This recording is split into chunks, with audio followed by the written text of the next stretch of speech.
Hello, পুরাণের কথা চ্যানেলে আপনাদের সবাইকে স্বাগত। আগের ভিডিওতে আমি বলেছিলাম শান্তনু ও সত্যবতীর আদৌ বিয়ে হয়েছিল কিনা বা কি শর্ত ছিল তাদের বিয়ের জন্য, কিন্তু ভিডিওটা আমি এখনো শেষ করিনি। কিন্তু সেটা হওয়ার আগে চলুন আজকে আপনাদের বলবো যে সত্যবতীর ব্যাকস্টোরি কি ছিল। হরিবংশ অনুযায়ী মৎস্যগন্ধা বা সত্যবতী কুরুবংশের রানী হওয়ার আগে ছিলেন অচ্ছদার কন্যা, যে অভিশাপ পেয়েছিল পৃথিবীতে জন্মগ্রহণ করার জন্য। হরিবংশ, মহাভারত এবং দেবী ভগবত অনুযায়ী তিনি ছিলেন অদ্রিকা নামের অপ্সরার কন্যা।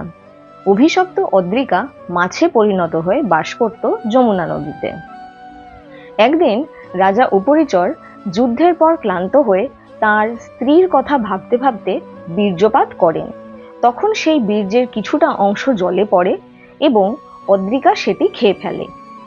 এরপর জেলে দশরাজের জালে অদ্রিকা আটকে যায় এবং দশরাজ বাড়ি ফিরে যখন অদ্রিকাকে কাটে তখন সে দেখতে পায় তার পেটে দুটি বাচ্চা রয়েছে, একটি ছেলে ও একটি মেয়ে। দশরাজ বাচ্চা দুটিকে নিয়ে গেলেন রাজার কাছে। রাজা ছেলেটিকে রেখে দিলেন, যেই পরে বড় হয়ে মৎস্য রাজ্যের প্রতিষ্ঠা করে, এবং মেয়েটিকে ফিরিয়ে দিলেন। তখন থেকেই দশরাজ হলেন সত্যবতীর পালিত পিতা। মাছের গায়ে যেমন আষ্টে গন্ধ থাকে, তেমনি মেয়েটির গায়েও সেই রকমই আষ্টে গন্ধ ছিল। তাই তার পিতা মানে পালিত পিতা দশরাজ তার নাম দিয়েছিল মৎস্যগন্ধা। মৎস্যগন্ধা এরপর এক অসামান্য সুন্দরী যুবতীতে পরিণত হলো এবং তাকে দেখে আকৃষ্ট হতো না এমন লোক খুব কমই ছিল।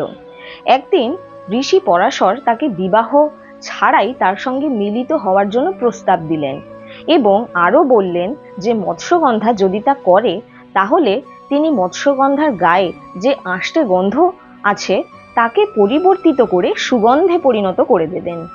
মৎস্যগন্ধা তাতে রাজি হলেন এবং তাদের মিলিত হওয়ার পর মৎস্যগন্ধার যে পুত্র হলো তিনি আর কেউ নন, তিনি ছিলেন বেদব্যাস বা ব্যাসদেব। হরিবংশ পুরাণ অনুযায়ী বা দেবী ভগবত পুরাণ অনুযায়ী সত্যবতীর জন্মের সময় নাম ছিল কালী, কারণ তার গায়ের রং ছিল কালো। শুধু সত্যবতী বা মৎস্যগন্ধা নয়, তিনি গন্ধকালী বা গন্ধবতী নামেও পরিচিত ছিলেন। তাহলে এই ছিল সত্যবতীর গল্প।